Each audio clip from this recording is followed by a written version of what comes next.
if a counterfeit exists, that means the real thing is out there somewhere. Yeah. Because they had to steal and manipulate blueprints from somewhere. We see just a need for no counterfeit and a stand for that. One of the best things that ever happened to my integrity was marrying you. You never let me settle for anything counterfeit. Who will be the disciplinarian?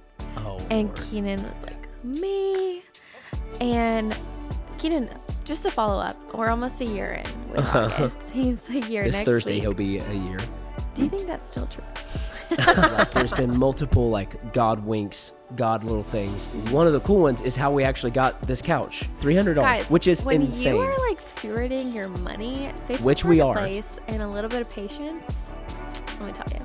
I'm not trying to like make the story more than it is, but like for real, like you could sense the Lord. Like you just looked at these kids in the eyes and like you could just see the Spirit. Divine appointment. Yep. And we do believe in that the Lord will connect you, the Lord will place you in the right spot with the right people, where you need to be, when you need to be there. Like Facebook Marketplace, really. Podcast is called No Counterfeit Podcast. Yep. This is completely different from anything else I've ever done. Welcome to the very first episode of the No Counterfeit Podcast. I am here right now with the one, the only, the amazing Oh, man. Beth Clark. How are you, baby? Good. How are you? Good. You look incredible. We are here right now in our living room in Franklin, Tennessee. And yeah, we just kind of really wanted this first episode. Beth is going to be regularly on the podcast. May not be every episode, but regularly on. We really wanted this first episode to really kind of frame why we chose this name, really what's on our heart, to kind of, maybe even like give you some, for instances of what this could look like in your life, what it's looked like in our lives, and then kind of give everybody an update on what our life looks like here in Franklin. By the way, spoiler alert, we're loving it. Yeah. We really are loving it. It's beautiful here. It's been a very cold day today. And just FYI, August is asleep right now. So we are Yeah. trying to get this in while he's down for a nap. Yeah. So if So all of a who sudden knows there's how a weird long? edit, Yep. Cole probably had to edit out us going and getting him. So, but anyway, I'm very excited. Obviously, podcast is called No Counterfeit Podcast. Yep. This is completely different from anything else I've ever done. I have Keenan Clark, Sermons and Conversations, that podcast that has primarily been to archive like my sermons, things of that nature. Mm-hmm. This podcast, is going to be very intentional to have something where we're regularly uploading, and not just doing teachings, but really talking, having conversations, that center around this idea of not settling for a counterfeit. There's a story I had heard, and it's just stuck with me for so long.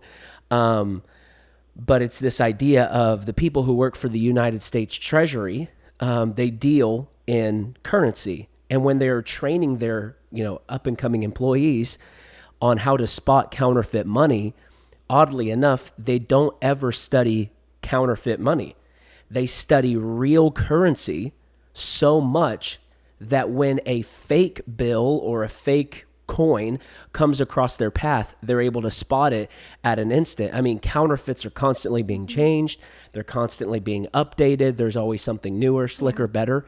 So rather than studying something that always changes, they are studying the constant, right? Yeah. They're studying the original, the real thing. And that really is ultimately one of the things that led us to this name. And I think that there's even a push and a pressure to accept counterfeits. Dang, And that yeah. you're not loving if you don't accept the counterfeit identity of a person, even as far as their gender Yeah. or the message that people are putting out there. And we see just a need for no counterfeit and a stand for that.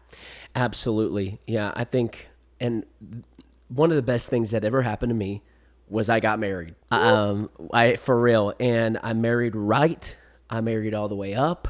But you really are my best half. And I think before you, I wanted to be a person who walked in the real thing, walked in the genuine article. But one of the best things that ever happened to my integrity was marrying you. And that's one of the things, like, I think that's why this has become such a thing for us. Yeah. You never let me settle for anything counterfeit. ever. Not knowingly. Not knowing. Yeah, Yeah. for sure. Like, I mean, you're not like perfect, but like Yeah. you have a pretty good sniffer. That ain't you, Keenan. Yeah. Even as far as like what I post, you challenge me all the time. And I think we need to be challenged. We need to be provoked for something greater, to contend, and keep reaching, keep looking. Maybe you haven't found the real thing yet. And this is one of the things I'm really big on, that if a counterfeit exists, that means the real thing is out there somewhere. Yeah. Because they had to steal and manipulate blueprints from somewhere. The devil has no creative power. All he can do is manipulate whatever God creates into a cheap counterfeit of it. And that's what we see over and over. That's why people are settling for a counterfeit joy. They're settling for a counterfeit satisfaction. Even peace. Like people that need to be like so medicated or so stimulated all the time. Like it just shows up everywhere. You are swinging on this thing, babe, and I'm loving it. Beth is stepping on everyone's toes, and I am here for it. No, I don't. I love it, babe. It's so good. It's who you really are, and I love it. But yeah, I think there's this tendency to settle for just counterfeits, and I think a lot of times, if you're not careful, you become so discipled by the culture, you think the counterfeit is the real thing. Yeah. Like you don't know any better. And your desire for something to be there is good. Yes. And it's God-given. Yeah. The desire for a relationship, the desire even for sexual intimacy is a God-given desire. I mean, the reason that our hormones are the way they are, the reason we want to do the things that like feel so natural to who we are is because they are natural desires. But when they go outside of the confines and we settle for a counterfeit expression of a genuine desire, that's when our whole lives fall apart. And so I'm excited in the coming episodes to talk to various people about how they are contending for no counterfeit, how we see that they are contending for no counterfeit, and even just for us to like have a place to flesh out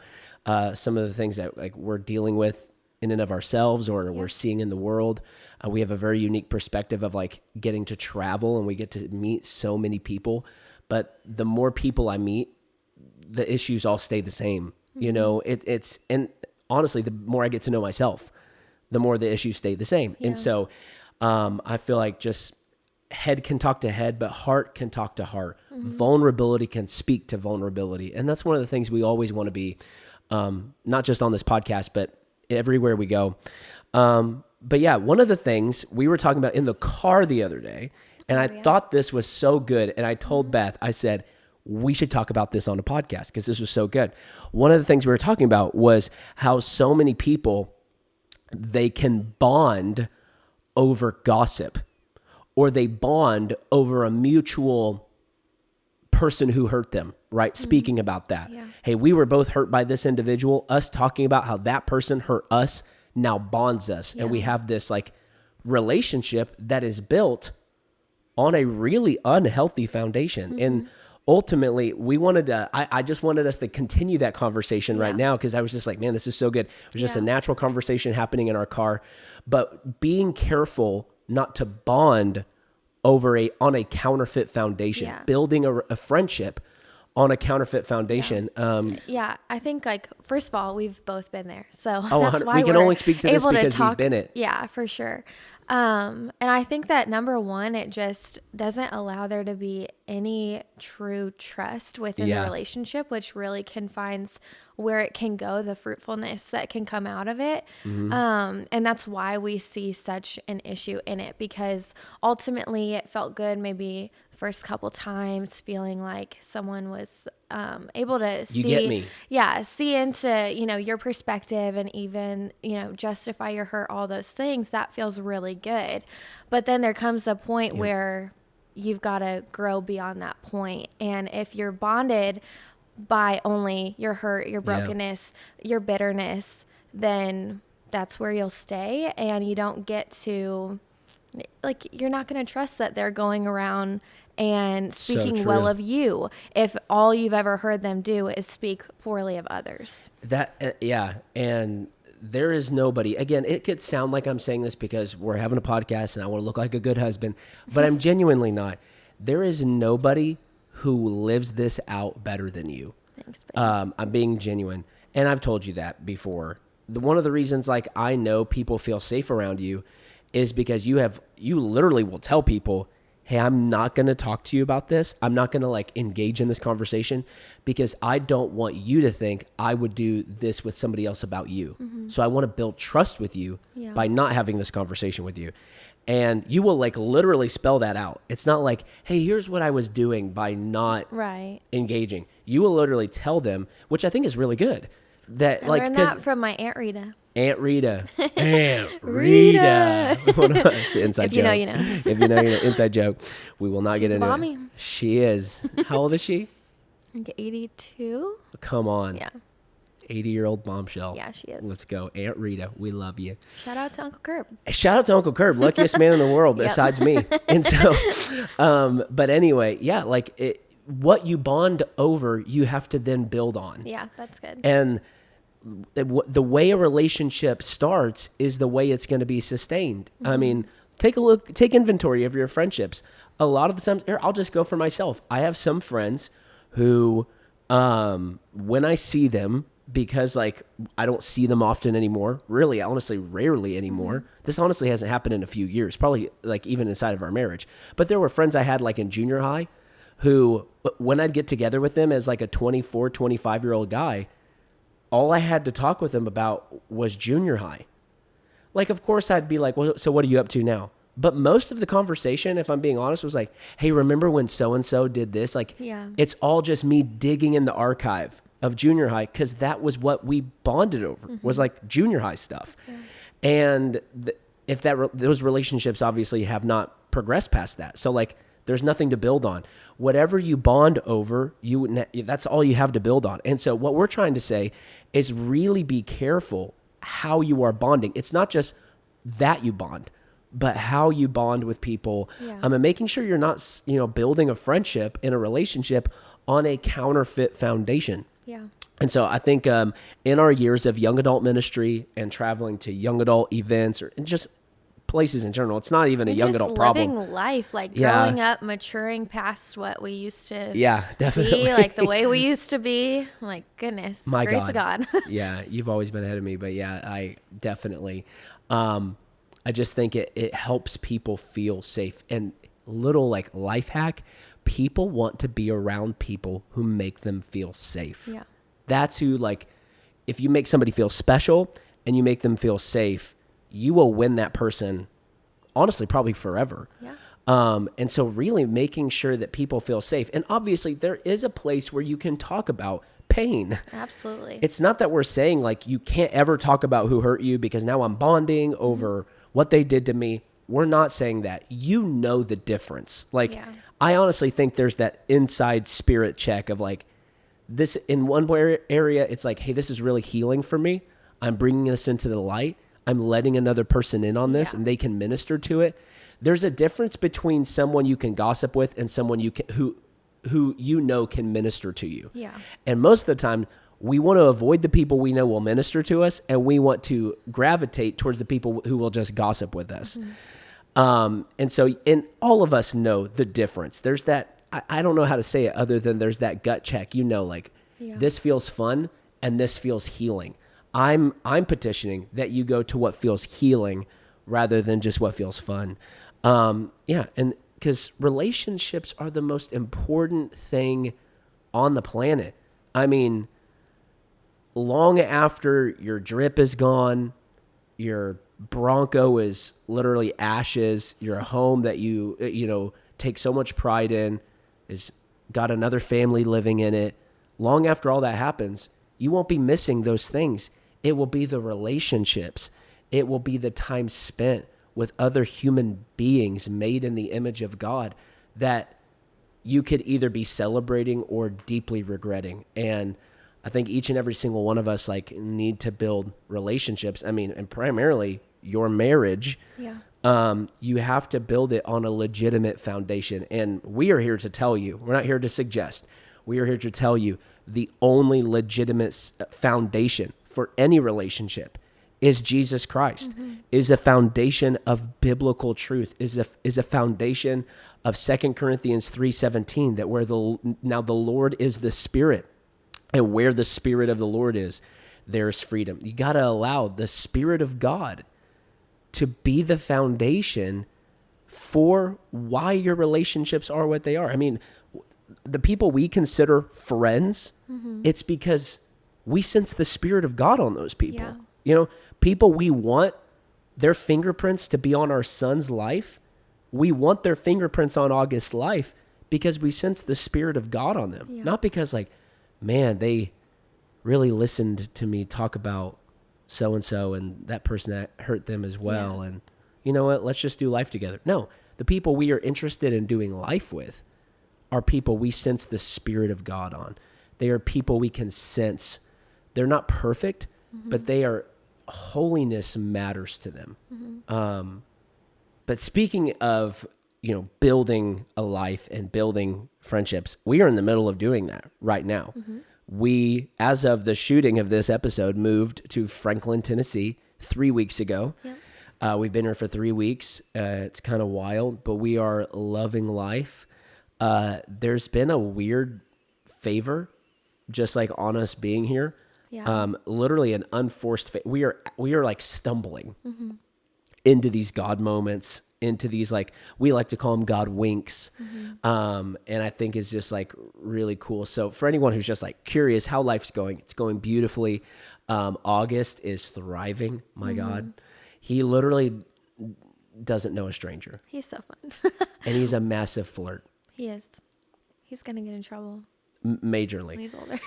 Majorly. Right now it's cute, but like Yeah. eventually it's going to be like, bro, chill out with it. Yeah. You need to respect Yeah. them. When we did our baby shower, we did this game where we, like, they asked us questions and they asked us to put up which shoe. Like, I had my shoe and Keenan's shoe, and Yes. he had my shoe and his shoe. Very common game. Yes, and we couldn't see each other, but we were supposed to say, like, who am I? Yeah, Whatever. that's right on. You get it. And people said, who will be the disciplinarian? Oh, And Lord. Keenan was like, me. And Keenan, just to follow up, we're almost a year in with August. He's a year This next Thursday week. he'll be a year. Do you think that's still true? I feel at this phase in August's life, I have been way more lenient than you. You are, yes, like at Gotta this moment. train him up. At this moment, you have been like more Consistency. the disciplinarian.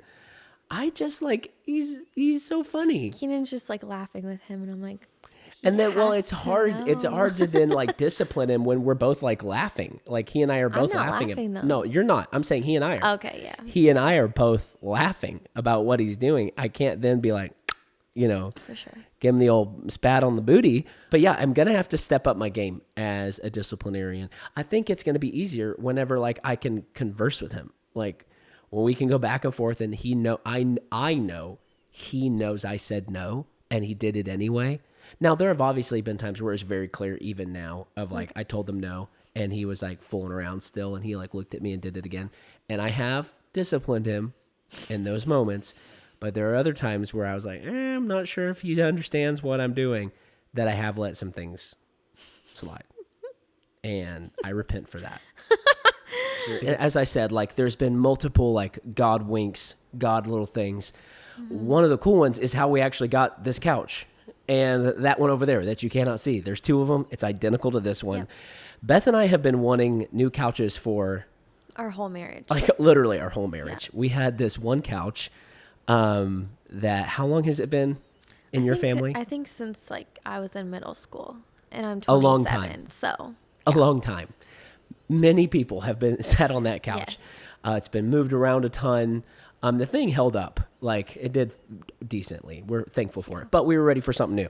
Yeah. And so like literally the whole time we were in Angelo, we were like, when are we going to get a new couch? When are we going to get a new couch? And then we finally come here and Beth's had these particular couches, kind of like this style of couch yeah, in her mind for a while. And then literally like a week into being here, you looked at our living room and you're like, I think this configuration would be perfect. Like if we had two of these that were identical, we laid them out this way. And then you started looking on Facebook Marketplace, which the Holy Spirit likes to live. OG. Beth and the Holy Spirit live on Facebook Marketplace. And it's why her phone's always dead. You just have to, no. My phone's dead because I don't charge it. But you just have to be, that is like my weirdest. Yeah, it is your ick. Yeah. Phone being dead. I mean, we literally had to give somebody my phone number today as your phone number because we were like, her phone will probably be dead. Yeah. So it's a thing. But she's on Facebook Marketplace every waking hour of every day. Hey, you were looking at Facebook Marketplace over here in Franklin, and you found these couches for $300. $300, Guys, which is when insane. you are like stewarding your money, Facebook Which we are. Marketplace, and a little bit of patience, let me tell you. Yeah, absolutely. These 2 couches, the pair of them, is listed at $300, which is basically giving these couches away, the caliber of couches they are. Mm-hmm. So Beth's like, this would be incredible. She's showing them like, yeah. I'm honestly thinking like, this might be a scam. Like these couches are too good for $300. No, guys, the tricks. You look, their profile's good. There's lots of sale history. They're good ratings, all of that. Yeah, I trust her. But there was somebody before me, and like the urgency that I felt about these couches was actually like a little silly. You were like patient, yeah. Like I was just walking around like, oh, like Lord, like would you please, like that would be so nice, whatever. But yeah, she was. I'm like putting something yeah, away, we were, like, and she's making like, dinner. Yeah, and she's like, it really would just be so good if we got those couches. Like, come on, God. And there was a person in line ahead of us. And even like the sale was quote unquote pending on Facebook Marketplace. And you're going back and forth with the seller. And Beth's like giving me the play-by-play. So nice. Like, so nice. I just felt connected to her already. And yeah. I was like, just hanging in there and letting her like over communicating, like as soon as they fall through, I'm your girl. Yes. Yeah. Beth was in it to win it for sure. And so finally she's like keeping me in the loop on it. And she's like, oh, she said that their payment didn't go through. And I'm like, what? And she was like, yeah, the people ahead of us, their payment didn't go through. And now she, like the woman who's trying to buy them is like getting mad at her. And it's like this whole drama for them over there. And Beth like even like messaged her and was like, oh, I hate this for you. Love it for me. You know, like, yeah, it was funny. And it really kind of won her over. Like in the end, we found out. Maybe. She liked it. She told me. But anyway, obviously Beth's like, you know, if it works out, we're getting these. So I start looking into how I'm going to like pick these couches up. Yeah. Long story short. Because we're in a new area. So yeah, before we'd be like, okay, the church trailer or right. Poppers, we're going to come grab your truck, whatever. Yes. And now we're by ourselves and yes. just like, what are we going to do? Yeah, no room, like no trailer hitch on our car. Yeah, real adulting. So long story short, I end up renting a U-Haul for like 3 hours. It's like shortest U-Haul rental in history. Yeah. And go pick it up. Beth's like, she said they're ours. Her husband can be home at this time to help you load them. And so I arrange like the U-Haul for the appropriate time. I get there.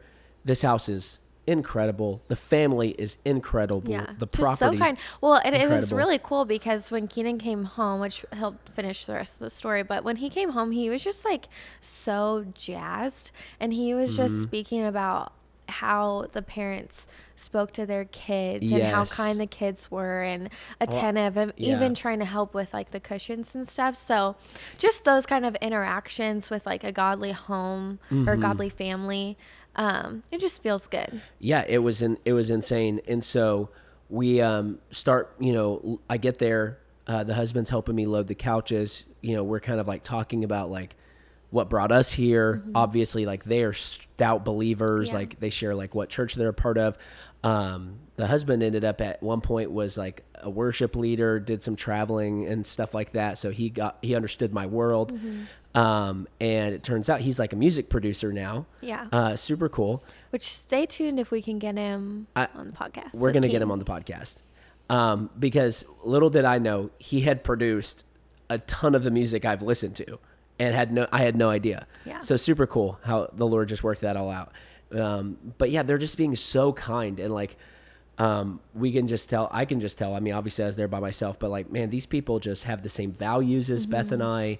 They're contending for a lot of the same things. Like Beth mentioned, I mentioned their children. Like it's one thing for parents to be nice. It's a whole nother thing for you to sense the Spirit of God on their kids. Yeah. And I'm not trying to like make the story more than it is. Like, oh, it was so, but like for real, like you could sense the Lord. Like you just looked at these kids in the eyes and like you could just see the Spirit. And it was incredible. Like, yeah, being so helpful. And then the way that the mom and dad spoke to the children, like really praising them for like taking initiative and helping. And like, you just don't see that much. Like you don't see that sort of relationship between parents and their children like very often. And it just seemed very sweet. And so long story short, load the couches up. I start heading out. And then all of a sudden they send me my $300 back. And the wife had put the memo in the memo. She was like, we really felt like the Lord said to give you the couches. And so don't argue because he told us to do it. Like we're being obedient. And I'm like, oh my gosh. And then the husband texts me like making sure like I knew what was going on. And he's like, don't argue, you know, and just things like that. I mean, these are heavy duty couches. I mean, these are like, no joke. That the Lord just gave us that have been in our hearts for a long time and like literally fit perfectly in our living room. Just things like that just continue to show up. Yeah. And what Keenan called that interaction on that day was like a divine appointment. And we do believe in that the Lord will connect you. The Lord will place you in the right spot with the right people, where you need to be, when you need to be there. 100%. Accidentally. Yes, definitely. Like Facebook Marketplace, really. Yeah, for real. You can accidentally be led of the Lord. And that's the thing is like when you are a person who wants to be led by God and you are a person who is inviting the Holy Spirit in, you don't always have to be like, Lord, is it right or is it left? Yeah. You know, you can live your life with integrity and expect that God is ordering your steps. And that has just been what is happening to us over and over and over. And there are, you know, so many stories we can tell that just like that. But that was one we really wanted to highlight. Which I think brings a lot of peace, because at the same exact time when we're like stumbling into blessing and confirmation and, you know, all of this, in the same time, we are very much in a space where we're waiting to hear the Lord's instructions. Like obviously he spoke enough and confirmed enough to get us here, but what everything looks like, the nitty-gritty details, all of that, we still are just waiting and just showing up to where he pointed and with who he appointed. And absolutely. And that's all you can do. Yeah. You are only responsible for what the Lord has spoken to you thus far.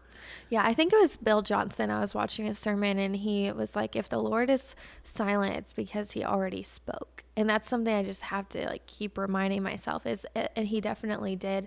Absolutely. And I think like we were even kind of joking about it the other night of like, you know, we're like, man, the Lord just like, there seems to be like a favor on us being here. We're not acting like anything more than it is, but there is just like a favor. And so we're like, man, this must mean we're in the will of God. And then at the same time, we were kind of joking, like, but some people would also say that whenever like all hell's breaking loose and like things are not working out, that's like, that's a sign you're in the will of God, brother. You know, like the devil's fighting you. So like either like open doors and favor is a sign that you're in the will of God, or all hell breaking loose in your life. I honestly But certainly the Lord's not blessing you walking in disobedience. No, exactly. So and that's our point. I think the clearer sign that you are in the will of God is when there is favor. Because Jonah had all hell breaking loose in his life, and it was because he was outside the will of God.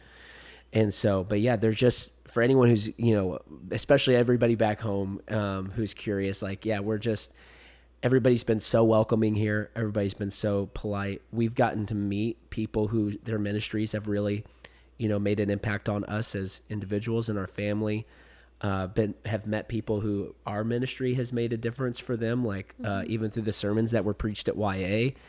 It's just been so cool. Like God's just been so faithful to constantly remind us that he's in it. And so we're all at the same time still busy. We're going to continue to travel. I mean, we've already, at this point, we've done one trip to South Carolina. It was absolutely nuts. A 3-hour service. By the time this hits, we'll have gone to chat already. That's true. Yep. We're about to go to Chattanooga. By the time you're seeing this, we'll have already gone. Very excited to gearing up for a very busy March. Yes, very busy March. Just very excited about all the doors that God is opening organically. One of the things, like, I don't know that people realize is, like, we have never, ever asked to preach anywhere. Never one time, like, emailed anyone. It's like, hey, if you ever need someone to speak for you, like, remember us. The Lord is just naturally doing this. Yeah. And we're very excited to get to walk through all the doors and get to take some people with us and, have August continue to just grow up in the altar. And we love it. Oh my gosh. Yeah. We love getting to do this as a family. There are obviously, like, when you're traveling with a 12-month-old, there are some hurdles. Like, it's not just easy. You don't just get on the plane, sit down. Like, there are hurdles to it, but it's so worth it. Yeah. To get to do it as a family, and the Lord's just blessing that. So anyway, and we just want to say a massive thank you to all of our partners out there. Everyone who has financially given, whether that was at one time or you have a reoccurring gift every month, it is no small thing to us. We want to say thank you from the bottom of our heart. This season literally would not be possible without you. But the cool thing is that with your generosity, we are also able to then be generous. Yes. With the generosity, we gave to some missionaries today. Yeah. Had no idea who they were. We just heard about the work that they were doing, and we're like, yeah, let's give to that. And that's what we're about. We're about the kingdom. We are about seeing the message of the gospel advance to the furthest out nations and tongues people don't want to reach. And where our voice can't go, we are willing to fund the people whose voices can go. Yeah. And you're a part of that by giving to Keenan Clark Ministry. So I want to just say thank you, thank you, thank you. Much, much more to come. And if you're not a partner, would you prayerfully consider becoming a partner, even for as little as $15 a month? There is a link in the description below this video where you just click on it. I believe the thing says partner. Click on that link. It is a safe, encrypted, secure place where you can give to this ministry and allow us to do more podcasts, allow us to go more places, have more people on, and get to bless other ministries as well. And so our ministry does have needs. Obviously, it takes equipment and things of that nature just to put on a podcast, but there's also so much more beyond that. But we just want to thank everybody who has already joined that partner base, but also want to encourage you, if you do find value from what the Lord's doing here, please consider giving to it. We love you guys. But babe, I'm loving life with you. Love it with you. Love you so much. Hey guys, we'll see you next time on the No Counterfeit podcast. See you.